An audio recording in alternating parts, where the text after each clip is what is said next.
నమస్కారం అండి అందరికీ. నేను శ్రీకాంత్.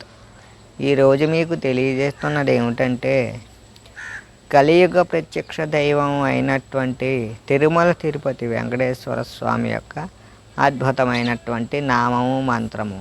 ఈ నామము మంత్రం వలన విద్య, ఉద్యోగం, వ్యాపారాభివృద్ధి, శని దోషము మరియు తొలుగుతాయి.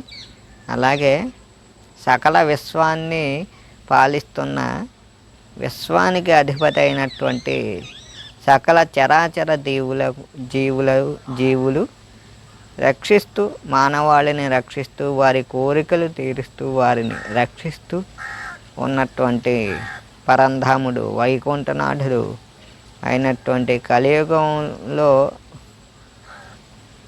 దివి నుంచి భువికి వెలసి వచ్చినటువంటి ఆ మూల విరాట్ మూలమూర్తి అయినటువంటి లక్ష్మీపతి శ్రీ వెంకటేశ్వర స్వామి యొక్క అద్భుతమైనటువంటి ఈ నామాన్ని తెల్లవారుజామున ప్రతి శనివారం మీరు వెంకటేశ్వర స్వామి యొక్క చిత్రపటం ఉంటే చిత్రపటం, లేదా చిన్న విగ్రహం ఉంటే విగ్రహానికి కానీ దీపారాధన చేసి 108 పుష్పాలు సిద్ధం చేసుకోవాలి. ఎటువంటి పుష్పాలన్నా పర్వాలేదు, సిద్ధం చేసుకొని పూజకు మేము చేయబోతున్న ఈ నామాన్ని 108 సార్లు కానీ 1000 సార్లు కానీ జపించాలి. మరియు 108 పూలతో 108 సార్లు ఈ నామంతో వెంకటేశ్వర స్వామి పూజ చేసిన వారికి శుభం కలుగుతుంది. మీ కోరికలు తీరుతాయి, మీకు సమస్యలు ఉంటే తొలుగుతాయి. కనుక ఆ నామాన్ని మంత్రాన్ని, వెంకటేశ్వర స్వామి నామాన్ని మంత్రాన్ని మీకు తెలియజేస్తున్నాం. ఓం సర్వభువే నమః, ఓం సర్వభువే నమః, ఓం సర్వభువే నమః. ఈ నామంతో 108 పువ్వులతో 108 పుష్పాలతో వెంకటేశ్వర స్వామికి పూజ చేయండి. మీకు శుభం కలుగుతుంది. 108 పుష్పాలతో 108 పువ్వులు వెంకటేశ్వర స్వామికి పూజ చేసిన తదుపరి ధూపం, అగరవత్తులతో ధూపం ఇవ్వండి. తదుపరి మీరు నైవేద్యానికి మీరు సొంతంగా మీ చేతులతో మీ ఇంట్లో చేసుకున్న లడ్డూలు నైవేద్యం పెట్టండి.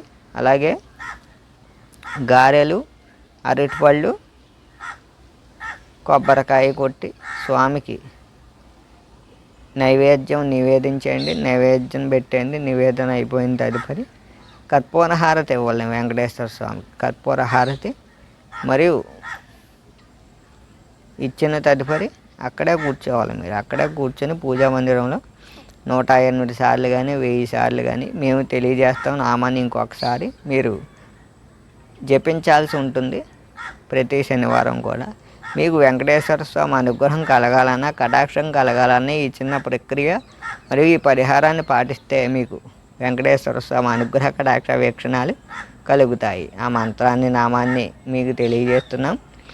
ఓం సర్వభువే నమః, ఓం సర్వభువే నమః, ఓం సర్వభువే నమః, ఓం సర్వభువే నమః. సర్వభువనాన్ని పాలిస్తున్నటువంటి వెంకటేశ్వర స్వామి, నేను మిమ్మల్ని పాలిస్తున్నాను, మిమ్మల్ని రక్షిస్తాను, ఆయురారోగ్య అష్టైశ్వర్య భోగభాగ్యాలతో చూస్తానని ఈ వెంకటేశ్వర స్వామి యొక్క నామానికి అర్థము. కనుక నేనున్నాను అని అర్థము. కనుక ఈ భూమిని రక్షించడానికి కూడా నేనున్నానని వెంకటేశ్వర స్వామి తెలుపుతున్నాడు. ఈ నామము మంత్రంలో ఉన్న అర్థం అదే. కనుక మీరు ప్రతి శనివారం కూడా వెంకటేశ్వర స్వామి పూజ చేయండి. ఈ నామ సహస్రనామాలు కానీ, అష్టోత్తరాలు కానీ, వెంకటేశ్వర స్వామి యొక్క చరిత్ర కానీ పారాయణ చేయండి ప్రతి శనివారం. మీకు దీర్ఘకాలికంగా ఉన్నటువంటి సమస్యలు తొలుగుతాయని మేము తెలియజేస్తున్నాం. కనుక ఈ పూజ, పుష్ప పూజ మరియు నామ మంత్ర జపం మరియు ఈ పరిహారాన్ని పాటించండి. సదా వెంకటేశ్వర స్వామి అనుగ్రహం పొందండి. కనుక చూస్తూనే ఉండండి మరిన్ని మంచి వీడియోల కోసం మా ఛానల్. నమస్కారం. ఓం నమో వెంకటేశాయ.